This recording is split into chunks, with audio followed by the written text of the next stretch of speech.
이 시간에는 마태복음 25장 45절로 46절을 중심으로 해서 이웃에게 행악한 자에 대해 상고하는 가운데 은혜 받기를 원합니다.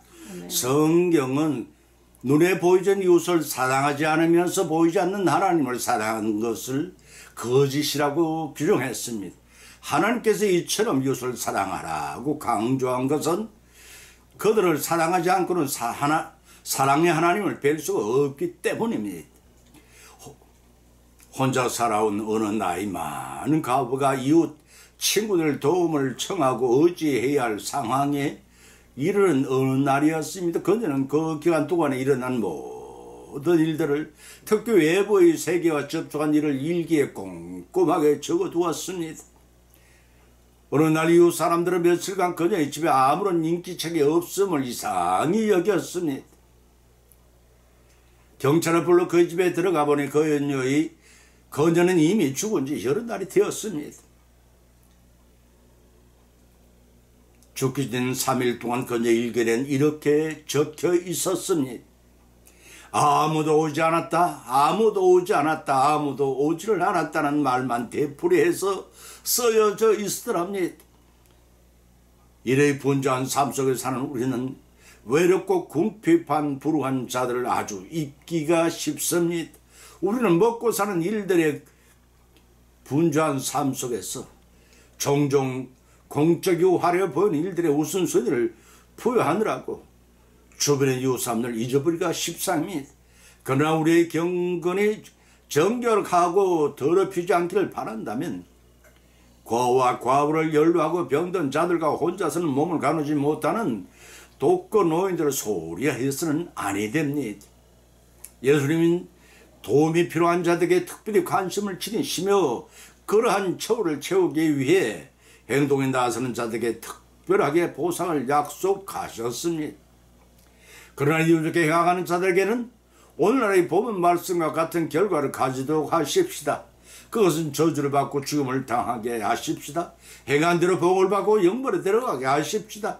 이런 본문의 말씀 상고한 가운데 성령의 은혜로 감동, 감화, 역사하심이며 피자의 풍성한 은혜 받는 시간이 되시기를 예수님의 이름으로 축원을 드립니다. 첫째는 저주를 받고 죽임을 당하였다고 했습니다. 본문의 말씀 신명기 27장 24절에서는 그 이웃을 암살한 자는 저주를 받을 것이 할 것이요 백성은 이에 아멘 할지라고 하였고 출애굽기 21장 14절을 봉독하면 사람이 그 이웃을 짐짓 모살하였으면 너는 그를 내 단에서 잡아내어 죽일지니라고 기록하고 있습니다. 여기서 고살자란 고의 고 죽일 살, 노음자, 고의적으로 살인한 자, 곧 일부러 사람 죽인 자를 가리킵니다. 다시 말해서 과실치사가 아닌 그 어떤 살인의 행위도 하나님 앞에서 결코 정당히 될 수가 없는 것이 율법의 정신입니다. 특히 암살 행위는 더욱 그러한데 두 가지 이유에 쓰입니다. 그 첫째는 상대방이 미처 방어 태세를 갖추게 되서는 기습하는 도발 행위요. 두 번째는 죄를 은폐하는 의도에 저지르는 계획적인 살인 행위이기 때문에 그러합니다. 출애굽기 20장 13절 민수기 30장 16절로 21절 참조하시기 바랍니다. 특히 본문 서두가 그 이웃을 암살하는 자 중에 암살자로 번역된 원어를 직역하면 엄밀히 치는 자가 됩니다. 이는 계획적으로 아무도 보이지 않는 널판 같은 곳에 숨었다가 살인하는 교훈을 가리킨다고 신명기 19장 11절을 기록하고 있습니다. 부지중에 일어난 살인이 아니고 고의적인 계획적인 살인을 말합니다. 상대방을 원수로 정오하여 마음이 불길처럼 이글거리는 상태로 은밀히 숨었다가 불시에 접근한 모습을 연상케 함으로써 살인 계획이 사전에 철저하게 준비된 상태의 비겁한 행위인지라 정상을 참작할 수가 없는 범죄인 것입니다. 이 같은 살인 행위는 10계명 중에 살인하지 말라 명하신 제6계명에 해당되는 죄로서 저주의 대상이 되는 동시에 도저히 용서받을 수 없는 범죄인 것입니다. 민수기 35장 19절에서 기록하기를 피를 보호하는 자가 그 고살자를 친히 죽일 것이니 그를 만나거든 죽일 것이오 라는 말씀을 통해 고살자는 도피성에 피할지라도 재판을 통해 반드시 죽일 것을 말하고 있습니다. 여기서 도피성이란 사람을 죽인 자 중에서 고의적 살인이나 과실치사를 선별하여 피하여 보호받도록 만든 성을 가리키는 말입니다. 도피성에 피한 살인자는 그곳에 심판권이 있는 제사장이 사실 심리를 통해 고의적인 살인자는 피를 보수하는 자에게 맡겨 처형을 받게 하고 과실치사자는 대제사장 죽기까지 그곳에 머물렀다가 죽은 후에 자기 기업으로 받은 땅으로 돌아가게 하는 법적 보호성을 가리킵니다. 적과 꿀이 흐르는 가나안 땅에 정복 정착하여 솔로몬 성전에 완성된 후에 범죄한 중죄인이 피신한 성전에 들어가 제단을 붙들 그곳 시시비비를 가리게 하고 그들에서는 참사를 할 수가 없었으니 이스라엘 왕의 혈육을 깡그리 죽여 독자는 아달리를 성전에서 모라리 죽이는 사건이 좋은 예화라고 할 것입니다. 요압 장군이 아도니아를 왕으로 세우려다가 솔로몬에게 취임을 당하지 않으려고 제단불을 잡은 사건이 그 좋은 예라고 할 것입니다. 예수님께서는 형제를 나아가라는 자와 마음속으로 형제를 미워하는 자까지 이미 살인한 것으로 간주를 했습니다. 마태복음 5장 21절 24절을 찾아보면 예수님께 경고하시기를 옛사람에게 말한 바 살인치 말라. 누구든지 살인하면 심판을 받게 되리라 하였다는 것을 너희가 들었으나 나는 너희에게 이르노니 형제에게 노하는 자마다 심판을 받게 되고 형제에게 대하여 나가라. 바보 천치라 하는 자는 공회에 잡히게 되고 미련한 놈이나 하는 자는 지옥불에 들어가리라. 그러므로 예물을 제단에 들이다가 거기서 네 형제에게 원방을 들어한 많은 일이 생각나거든 예물을 제단 위에 두고 먼저 가서 형제 화목하고 거기 와서 예물을 드리라고 말씀하신 바 계십니다. 그뿐 아니라 형제와 불목하고 욕하는 것 같이 예비살인으로 간주하고 화해하기 전에 예물을 안이 받으시겠다고 선언하셨습니다. 나의 상대는 이웃이지만 그 이웃의 상대는 나이기 때문에 원수를 사랑하고 복수함으로써 보복이 개쓴 악순환 고리를 끊으라는 것입니다. 저주를 받고 죽임을 당한 어리석은 일이 없도록 하라는 것입니다. 이것이 곧 이웃사랑의 접경입니다. 이를 깨닫고 실천을 하심으로써 하나님 말씀에 순종한 상을 풍성히 받으시기를 예수님 이름으로 축원을 드립니다. 아멘. 두 번째는 행한 대로 봉을 받는다고 했습니다. 봉헌의 말씀 레위기 24장 19절로 21절을 찾아보면 사람이 만일 그 이웃을 상하였으면 그대로 그 행한 대로 그에게 행할 것이니 파상은 파상으로 눈은 눈으로 이는 이로 갚을지니라. 남에게 손을 입힌 대로 그에게 그렇게 할 것이며 짐승을 죽인 자는 그것을 물어줄 것이요 사람을 죽인 자는 죽일지니라고 기록하고 있습니다. 철저한 동해 보상법을 적용하라는 율법의 내용입니다. 동해 보상법이란 본문에 나열 내는 것처럼 사람이 만일 그 이웃을 파상한 몸을 다치게 하였으면 파상한 대로 눈으로 이는 이로 행한 대로 갚으라는 구약시대의 율법이 지금도 사우디아라비아를 비롯한 아랍 진영 나라에서는 도둑질을 하면 소목을 자르는 형벌이 주어지고 있습니다. 본문 21절에서는 짐승을 죽인 자는 그것을 물어줄 것이요 사람을 죽인 자는 죽일지니 외국인에게든지 본토인에게든지 그 법은 동일할 것은 나는 너희 하나님 여호와이니라고 하셨습니다. 이러한 동해의 보상법을 제정하신 근본 취지는 더 심각한 보복 행위를 막기 위함인 것입니다. 언제나 보복은 자신이 받은 이상으로 손해를 보고 또 항상 보복을 당하지 않을까 전전긍긍하며 살아야 합니다. 하나님의 악순환의 고리를 끊기 원하십니다. 이웃과 불화를 화평한 관계로 지속하기를 원하기 때문입니다. 예수님께서는 소극적인 피해 보상에 한 걸음 더 나아가 적극적인 이웃 사랑을 교훈하셨습니다. 사랑하는 성도 여러분, 여러분을 원수까지도 사랑하라고 하신 예수님의 사랑 실천 명령이 얼마나 가까이 접근하 우리 생활에서 실천하고 계시는지요? 로마서 13장 8절로 10절을 찾아보면 피차 사랑의 빛 외에는 아무에든지 아무 빛도 짓지 말라. 남을 사랑하는 자는 율법을 다 이루었느니라. 가능하지 말라, 살인하지 말라, 도둑질하지 말라, 탐내지 말라 한 것과 내 이웃을 이 자신과 같이 사랑하라 하신 그 말씀을 그 말씀이 다 들었느니라. 사랑은 이웃에게 악을 행치 아니하니 그러므로 사랑은 율법의 완성이라고 하셨습니다.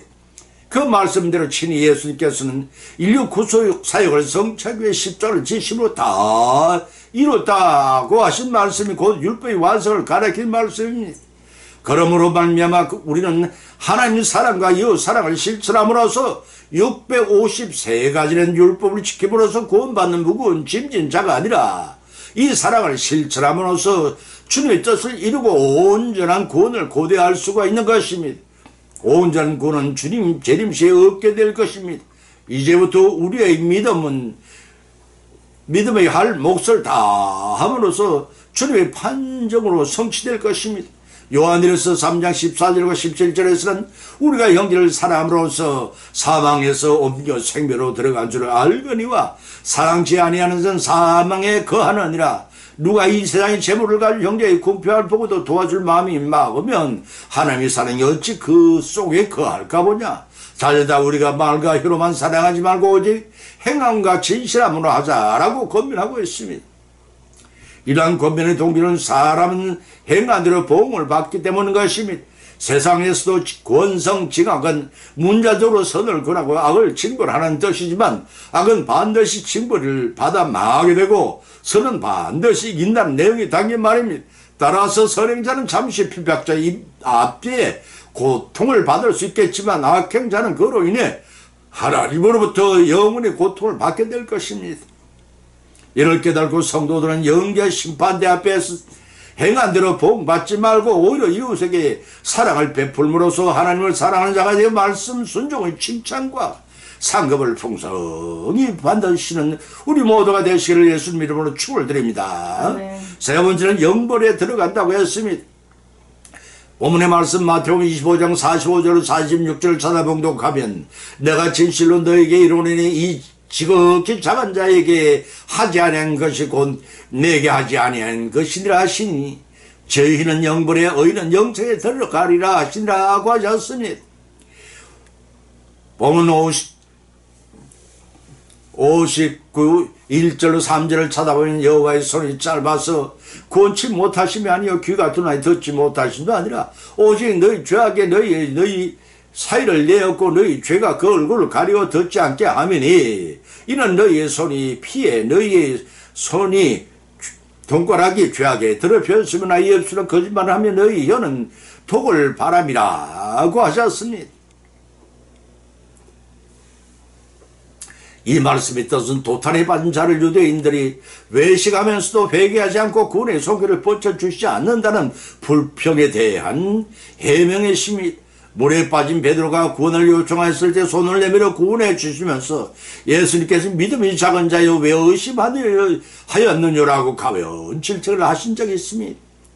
손이 짧거나 귀가 둔하니 듣지 못하심도 아니고 불평 원망하면서도 여전히 죄악을 범한 너희 행위 때문에 하나님이 얼굴을 가리게 만들었고 귀의 통로를 차단하게 됐다는 것입니다. 구체적인 사례로는 본문 인용문 3절에 너희 손이 피를 너희 손가락에 더럽혀졌으며 너희 입술은 거짓말을 하며 너희 혀는 악독을 바람이라고 지적하였습니다.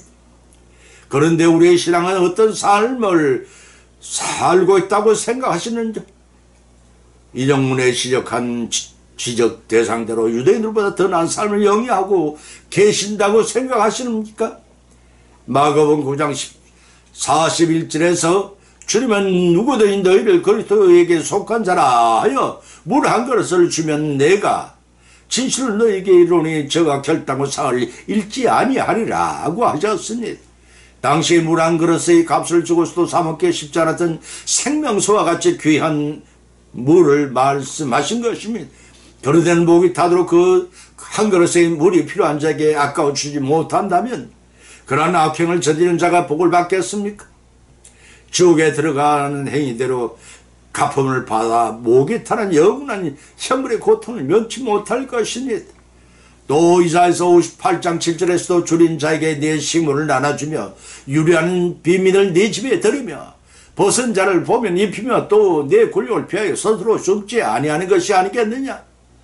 그리하면 내 빛이 아침 같이 비칠 것이며 네 추력이 급속할 것이며 네 의가 네 앞에 행하고 여호와의 영광이 네 뒤를 호위하리라고 하지 않습니까? 그러나 자신이 도울 수 있는 처짐에도 불구하고 불안 역경을 당한 형제나 가난한 이웃을 외면하고 입으라면 배불리 먹으라 춥게 자지 말라 더욱게 하라 한다면 하나님이 과연 기뻐하시겠습니까? 성도 여러분은 그렇게 행한 적이 없다고 하나님 앞에 말씀하실 수 있는지 돌이켜봐야 할 것입니다.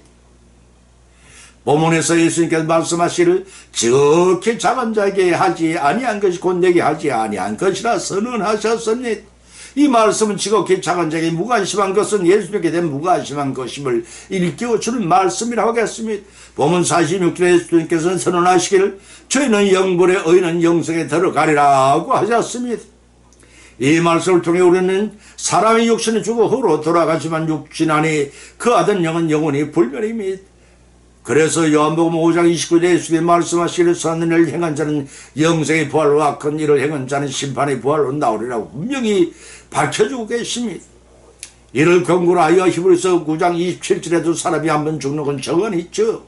그 후에 심판이 있으리라고 기록하고 있는 것입니다. 이와 같이 이웃사랑의 중요성이 바로 여기에 있음을 알고 이웃을 외면하는 생활을 하거나 원수관계로 만들지 마십시다. 도리어 화평한 관계로 만들어 나가는 삶을 통해 하나님 말씀을 순종함으로써 영벌의 지옥에 들어가시 다 고생하지 말고 어렵다 칭을 받고 천국에 들어가 영생 누리시는 우리 모두가 되시기를 예수님 이름으로 간절히 축원을 드립니다. 결론 맺습니다. 오늘의 본 말씀을 상고하는 각자 믿음대로 은혜를 받았고 또한 세 가지 교훈을 받은 줄 압니다. 그 첫 번째는 이웃에게 악행한 자는 저주를 받고 죽임을 당한다는 사실을 기억하라는 것입니다. 두 번째는 이웃에게 악행을 행한 자는 행한 대로 보응을 받는다는 것입니다. 세 번째는 이웃에게 악행을 한 자는 영벌의 지옥에 들어간다는 것입니다. 이러한 교훈을 받은 것을 걷지 말고 부디 만판이 세계 실천하심으로써 눈에 보이는 이웃 사랑을 통해 보이지 않는 하나님을 사랑하고 저 선성에 들어가 주님과 더불어 영생 복락 누리시는 저와 여러분이 계시기를 예수님의 이름으로 간절히 축원을 드립니다. 아멘. 찬송가 510장을 올리겠습니다.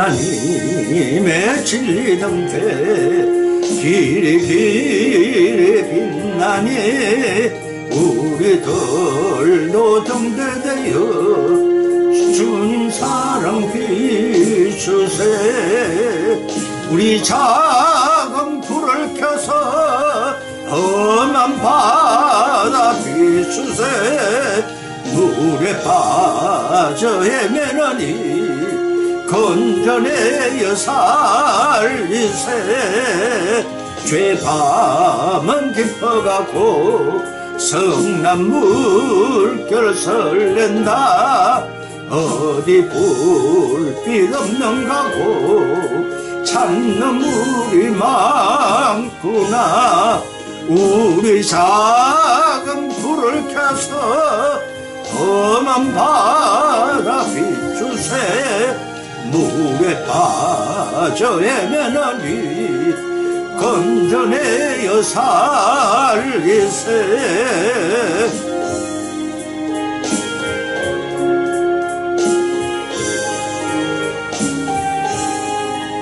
너의 등불도 두어라 거친 바다 비춰라 빛을 찾아 헤매느니 생명선에 건져라 우리 작은 불을 켜서 험한 바다 비추세 물에 빠져 헤매느니 건져내어 살리세